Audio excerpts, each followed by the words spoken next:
Vijun, recording number 2 for Ijima. Ijiomo. I'm going to struggle with that. I apologize, Ijima. So, where we left off, the couple was returned to France. The collection of Chinese, and one thing I want to walk back is the character development in the joint project between the Russian and the Chinese corporation. Okay. Those principles, those figures will work on their personalities and their characters, their characterizations and all that down the road. Let's get through the story and then we'll start going into specifics. Okay, but I wanted you to know kind of the flow of where we're at. So once they're returned and they're dropped in the middle of nowhere in France, they have to make their way back to where they believe their home is. Okay. When they reach their home, it is clear that the CIA agent that has been monitoring the situation has been suspicious of the Russian and Chinese program from the outset. No, they've never been able to quite figure out what happens to the couples. Often they're not returned and whatnot. So this became a golden opportunity for them, especially being returned with a baby, to help understand what's transpired. They don't know for certain, but they do know there's experimentation going on, and they do suspect that Russian program, the individuals in the program, are trying to design a new approach to birthing advanced humans. So all of it's conjecture, and they need proof. So the CIA is working in conjunction with the FBI. Not yet, but they will be. So, and this is how that transpires. So when they are returned and they do make their way back, they find that their house is all boarded up, closed up, basically eviction notice on it, and that they're pretty much locked out of their own home. And that's where you'll find Aspen Glaub there waiting with French authorities to offer them solutions. So basically, the French government has made them fugitives for some reason. The both Russian and United States governments kind of independently, one wants to make sure they've distanced themselves from the couple, so they've kind of put something out that they're criminals, and the United States government wants to grab them so that they can figure out what Russia's up to. Okay, if that makes sense. So Aspen becomes a very key character in helping them through this mess. She's actually a really good person, and though she's tough and she's been dispatched to deal with this and crack the whole Russian Chinese kind of and blow it wide open, she knows that she's dealing with real human beings and has to kind of take care of them. So not unlike the witness protection program that exists in the United States for people that testify against other criminals and they're put into witness protection. This is a covert kind of international, off the books uh, protection program that Aspen puts them into. So that ergo means Aspen basically is there. She has a suitcase full of money. She has passports, IDs, everything that was personal to them, uh, in an actual transport vehicle. It's kind of like a pod. It's kind of a mini container. Took everything she believed, their clothes, everything, moved them out of their house, and basically presents them with option A, option B. Look, you can stay here in France. Here's all your shit. Here's all your belongings, everything you have in the world. Okay, broke, penniless, jobless, brand new baby. Okay, or we can move this for you into a protected lifestyle. Okay, and you don't have to give up your identities or anything. We're just going to relocate you to America, and you'll live in a quiet area, quiet town to raise your son. We just want to know who, what, we want to know names and all that stuff.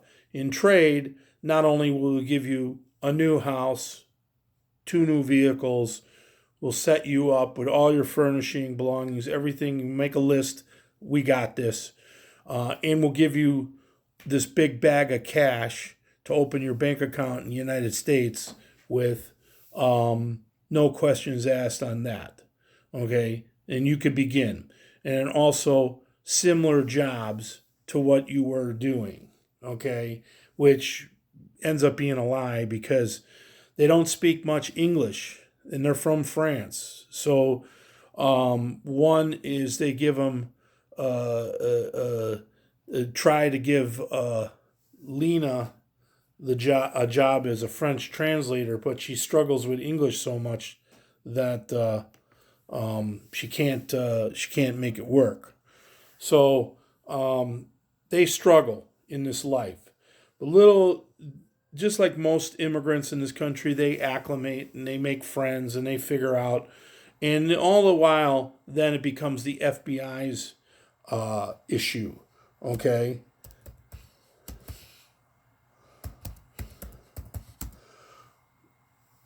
Who reports back to the CIA.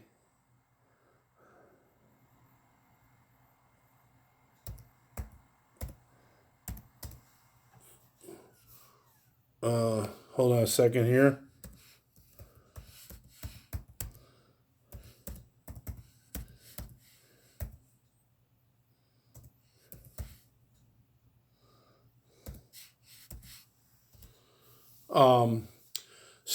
So then it becomes January Hammer's responsibility in leading this witness protection, covert witness protection program for the FBI. She becomes tied with Aspen as they update each other of what's going on.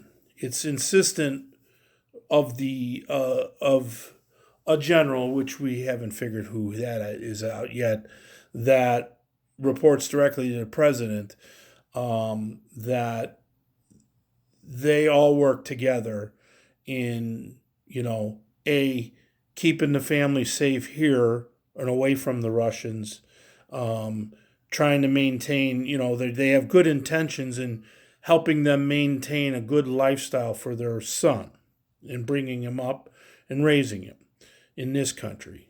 So that becomes a whole chunk of the movie because now you have them going through their personal struggles each in forging their way in a brand new country that they don't speak much of the language with. And although they're set up well with money and belongings and stuff, they don't have any friends either. Not even a clue of who to call or what to do. So as they venture out into these things, January basically helps them um, kind of go into a job, go into interviews, stuff like that. Enrolls them in the local college linguist classes so that they can learn English. Um, and so they're literally having to go back to school. Um, they didn't have, Henri was a waiter it was a maitre d' at a fine French restaurant. So it's a little easier to find him something. Um, and but Lena was a teacher. Okay, so her occupation was a teacher, and she taught, and she's fully accredited and everything, but she taught in a French school system. So it's really tough to be brought to America and go back to teaching when you don't know the fundamental language. So she struggles. So she goes through a number of trials and errors and stuff. Um, Henri, unlike depicted in things like the X-Men and stuff like that, we're not drawing comparisons in that realm to what his abilities are, but his ability is simply this.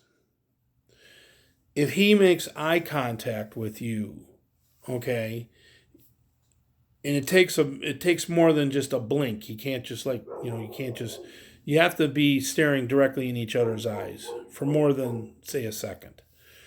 He makes a mental connection with you. As we talked about, as I kind of put into some of the research I sent you, the eyes are the closest connector to the brain. In other words, the house of the mind is housed within the brain. And the portal, the closest conduit, is through your eyes. Okay? So it becomes logical that if you were in a room with Henri Vijun and you guys were looking at each other, that he then would be connected to you.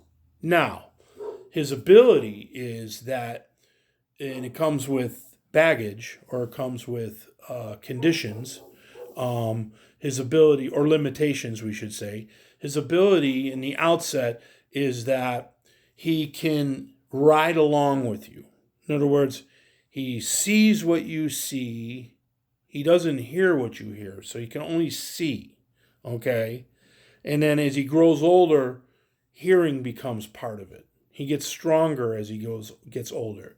So in the beginning, when he first becomes self-aware as a child, 3, 4 years old, he just is like every other child. And he's battled through being underweight. He's had, bouts with, pneumonia and asthma and stuff. And, he was a sickly little baby as an infant. Okay. And as he's gotten older, he's rebounded. He gets stronger and he gets healthier. Okay. So by the time he's 5 or 6 and they get him into school and he's put into a normal American school, kindergarten or first grade, just like any other kid, he shows up. And, especially in a small town where there's the qualifications of teachers are not what you would expect in a high-end kind of scenario. They're not, they have to maintain a low lifestyle, even though they're set up really nice in a nice house, and they were given a nice home and cars to drive were brand new, and they've got a big amount of money in the bank, so that until they do get set up in life, they can live off of that kind of nest egg that they're set up with. They they don't realize that he's any different than the other children. As teachers start to find little quirks in his personality and whatnot, they see him as a kid who might be daydreaming a bit or not paying attention enough or whatnot. Now, this becomes the cornerstone of his ability or his power, okay? Is if he is riding along with you and he decides and he can control whether he's there or not, the brain as itself is limited, okay, in its attention span. It's very difficult in the beginning for someone to have two separate thoughts or two separate scenarios. So, in other words, when he's riding with somebody, he's with them. And himself, he appears to be daydreaming or not paying attention or lost in thought, okay?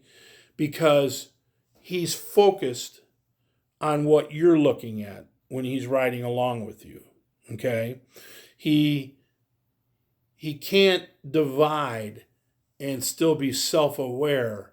At least he hasn't taught himself to do that. So early on, when he drifts off and he decides to go with somebody, he's seeing what they're seeing how they're doing things, and he's learning at a geometric rate, big time, because other people's experiences that he may be sheltered from or incapable of doing, he's able to see a lot of stuff, especially if they're reading something.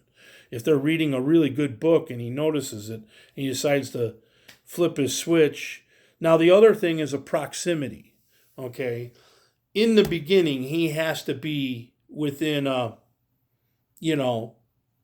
say within 2 to 3 rooms worth of proximity, 100 feet. He has a very limited. But as he gets older, that will span out to maybe the person's a block away or 2 blocks away.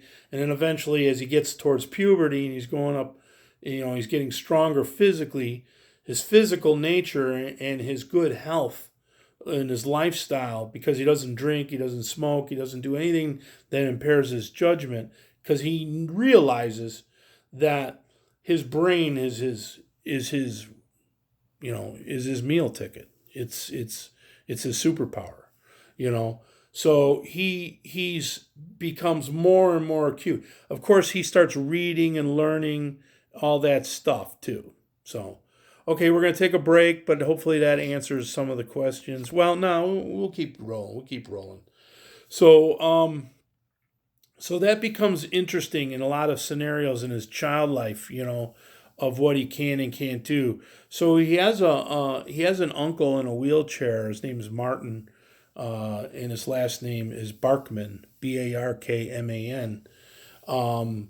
So what happens, how he gets this uncle, is the family next door dies. It becomes his best friend, and he doesn't know any better that he doesn't have any relatives here in the U.S. So the uncle, who's really a good friend to him, just says, "Call me Uncle Marty," because he knows the kid's alone. He's just got his mom and his dad, and he becomes kind of that surrogate best friend. So he just says, "Call me Uncle Marty." Okay? So Uncle Marty does things. He knows something's up with this kid. He knows he's more than he is. He knows he's got something special inside of him, And so he fosters his, away from his parents, he acclimates him to, the U.S. in a lot of ways. Like he teaches him how to play Monopoly. He teaches him how to play chess. Of course, they learn checkers. Early learning, he teaches them. He's big into board games, okay? And he doesn't prefer, he's been around a while, so, he's in his 60s, and he's heavily diabetic. So, he's got a shorter lifespan. He knows his time's up. He lost one leg to diabetes, a long time ago, and has been wheelchair, bound for about 25 years. Okay. So they develop this relationship, and he becomes the one who starts to get him to read and think. He begins with comic books, and he starts to think about other things. And Marty was the first one outside that recognized his ability. The parents were just listening to all of the professionals that seem to evaluate the students, and as he's testing and whatnot, they think he's a special needs kid. They want to take him out of the normal track of school, the public school that they're going to in that town. Um, we'll come up with the town. We'll put it in.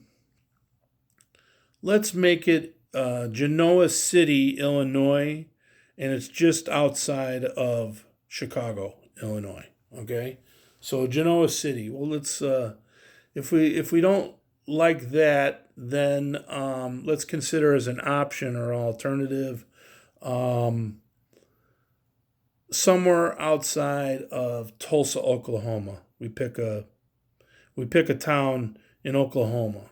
Okay, that's pretty far off the beaten path. I'm sure we could find a town that's similar in say 900 to 2,000 residents. That's not a suburb, but its own city, just outside of Tulsa, Oklahoma. I've been there before, so that's the other place. Could be near Albuquerque, New Mexico, would be another one. So, or maybe possibly they get moved a couple of times. The U.S. moves them a couple of times. We could have occurrences maybe in the first place that they're put into. Um, um, they're worried that the Russian government would find out that the U.S. has meddled in this, and then Russian operatives would be sent to kill everybody. Okay, so that's one of the natural fears of espionage, of finding out. So so they're cognizant of the fact that they might have to move them a couple of times. The family, again, like I said. So when they finally do settle in the last place, in fact, let's just go ahead and do that. Let's have them be moved like 2-3 times. And then they settle into the last place. We'll say it's outside of Albuquerque, New Mexico. Find a town out there. Or maybe we can go, maybe we can go north. How about Eau Claire, Wisconsin? That's pretty, yeah. Eau Claire, just outside of Eau Claire, Wisconsin. I'll find out the town. Okay, I know someone who lives there, and I think that actually town would be perfect. Oh, I got one. No, better yet, Washburn, Wisconsin. Okay, Washburn. All right, that's where they'll eventually settle. That's way up north. It's on that finger that just starts to jet out into Lake Superior. It's just above Ashland. So let's have them come in to Genoa City. Things don't work there. Or Richmond, Genoa City or Richmond, Illinois. Things don't work there. It's too close in proximity to the big city of Chicago, and they want to get them up farther. We could try moving them to Oklahoma, but something happens there, and then get them up. And maybe that's too much, so maybe it just goes from Illinois to Wisconsin. That's probably more practical, actually. So we'll talk about that, and we'll lock that in. All right. But I just wanted you to get a sense of what their challenges will be. Okay, they're not only challenged by the language barrier, but they're challenged by the manipulation stuff. So as he begins to grow, as Henri begins to grow, in the meanwhile, I'll mention, the Russian general who's in charge of this whole thing, Nystro Kazmarov, okay, and his wife Celine. They are in care because now you have the bi story of the of the two other daughters in Tori 2, who was the second born, and Mia 1. They didn't take the last names because they really didn't even take any of the records. They just took the couple. Okay.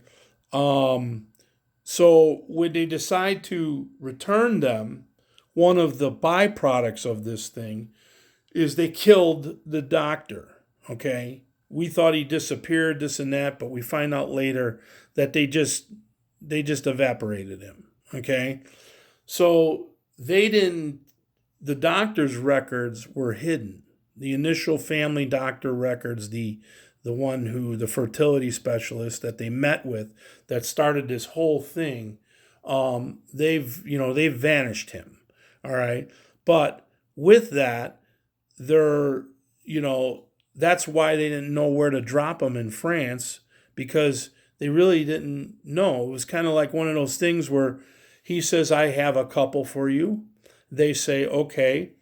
They're put under and they're transported. And in their minds, anybody else who's ever done this previous to them or beyond them, most of the couples are also, this was rare that they returned one of the couples.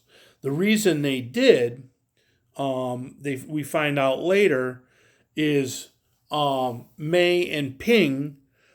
Chan and Ping Chan, differ in that sense that they didn't know that others have been disposed. They found out that others had been disposed.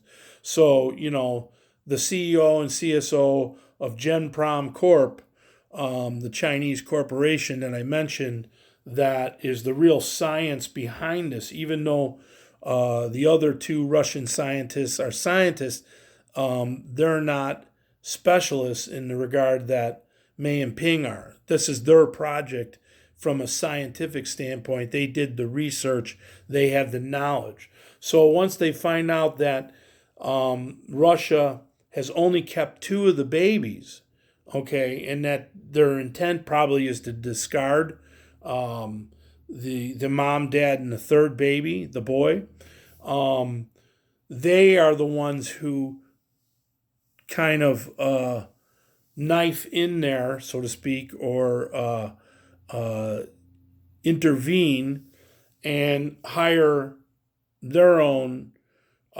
specialists or covert people to return them to their home country. Okay, so Russia didn't bring them back. The Chinese are the ones who brought them back. But you're not certain of anything until these things become evident. So there's clearly a disconnect between the Russian general, Nistro they don't share the overall same vision. Although they're after the same things, okay, once Mei and Ping find out that this morality part of that tugs at them, then they realize, So then we're not certain exactly what the status of the program would be going forward from that point on, as enough of the research and science been absorbed by the Russians, Nistro and their team, okay? Have they learned enough about what Mei and Ping have done? Well, then we don't know that, okay? So in the meantime, the two babies, Tori 2 and Mia 1, they get stronger faster, and they basically have a connection between the two of them. It's almost a psychic connection. It's not absolute, but like simple things like if Mia is concentrating on one thing, Tori can kind of see it or remember it. So in other words, if she holds up a deck of cards and pulls out the 9 of spades, keeps it to herself, Mia does, Tori can pretty much visualize the 9 of spades and guess it. So, and they have other things where they're finishing each other's sentences and their thoughts, and it just becomes the thing with twins and triplets. Their connection, they're connected, but they don't have any abilities beyond that. They have no powers beyond that, So even though they've enhanced their intellect, their ability to innovate, ideate, all the big I words, their imagination, they are super, super intelligent. Okay? That's a fact. Like, you see these kids these days that have super intelligence at very young age, virtuosos and whatnot. Tori will become very, very adept in math and computers and code breaking, code reading. She's just a genius in that regard. So they're both geniuses. And then Mia becomes a different kind of genius where she's more a strategist. She adapts to, and that's where her and Henri later start to connect because her first logic building or exercises were to play chess. The Russians are really big with chess. So a custodian there plays chess with her at the facility where they're being kept. They don't know they have parents out there. They don't know anything. Okay, so there's all that's going on. All right, so this becomes a good part to take a break right now, and we can go farther into it on my next video. Thanks, Ijima.